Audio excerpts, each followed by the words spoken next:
happening, YouTube? Have you wondered, could you film solely on an iPhone 15 or 16 Pro Max in 2025?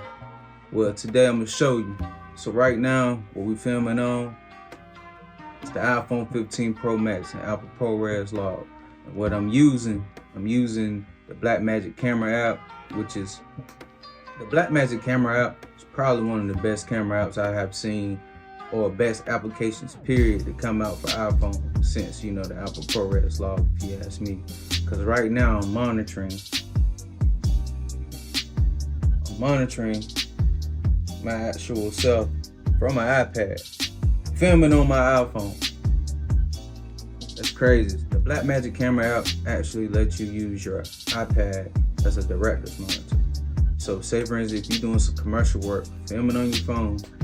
Yeah, nowadays people are actually doing commercial work and clients are actually requesting that you film on an iPhone. Where they're finding out that a lot of iPhone footage is getting a lot of engagement. So even down to the NFL, when you're hired to shoot for the NFL on the sideline, yeah, you'll have your camera, but a lot of times they'll provide you an actual phone to shoot vertical, so that way they can post it. You know, I get it. It's more relatable. iPhone footage is so relatable. It's not as polished as cinema camera or actual mirrorless camera, and you know that's one of the things that they're doing now. So what I'm gonna do now, I'm not using no microphone, no wireless microphone, which I could. My Rode will actually pair to this, but I'm trying to keep it as simple as possible. I am recording to an external SSD just because I ran out of storage. You know, Apple and expensive storage. This phone here is the 256 gigabyte version. Probably should have got a terabyte. Because my intention was to use this as an actual professional camera or an actual professional C camera whenever I'm around, like using it as for BTS or, you know, so on and so forth. So today, like I said, we're gonna keep it simple. We're gonna go downstairs. We're gonna see if we can find a nice image to give you a professional look. This setup here is a talking head just to show you that you can get a professional image from your iPhone shooting Apple ProRes log. You don't need an expensive camera nowadays. You can just use what you got in your pocket, and it's crazy.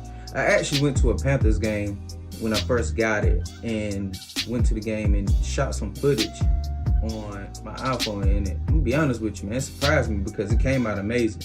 Paired with the Joel Phantom Lux, bro, you can't lose. Also, I'm gonna link that video of my review of the iPhone 15 down in the description below when I first got it. So if you don't want to basically spend all the cash for the new iPhone 16 Pro Max, you can get the 15 Pro Max. You'll be just as happy. All right, let's take it downstairs. So we in my kitchen right now, trying to find a good angle. I think I'm gonna use this angle. Probably just set a chair right here. I got the candle lit behind me. Got the camera lit. I got the candle lit behind me just to, you know, bring a little more to the element. I'm gonna use one tube light. Don't want to use too many lights because I want to keep it simple. Like I said, Godot's tube lights are a piece. You dig me? Godot tube lights. Probably can get you a whole setup for like 2 something, 3 something. But I think I'm gonna use these shears. I think I'm gonna put the light behind the actual shears, and I'm gonna turn this light off. I might cut on the light on back there just to see. But we'll see. We'll see. Give me a few, and we're gonna get back to it. 1 second. All right. So I'm gonna put this down. So before you start lighting any scene, you want to make sure you find your camera angle first. So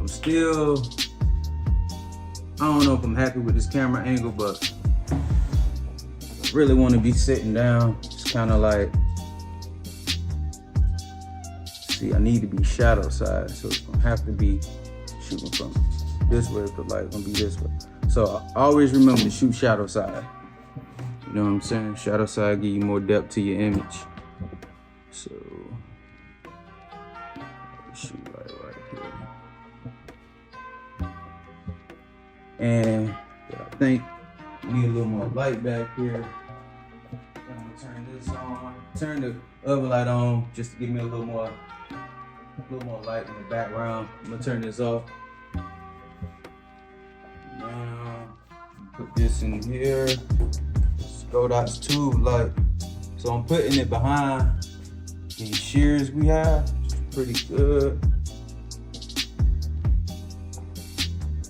So now, we're shooting.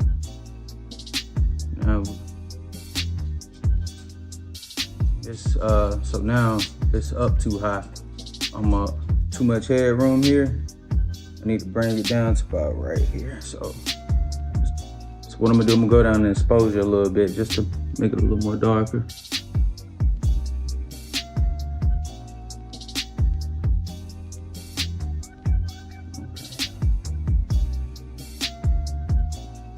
So that light look real saucy.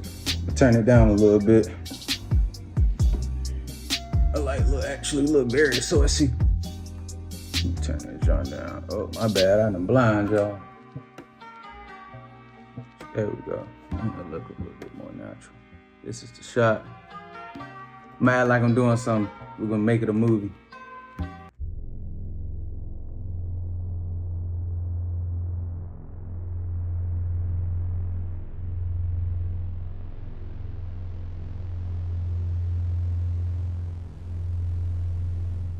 Hey man, there we have it, man.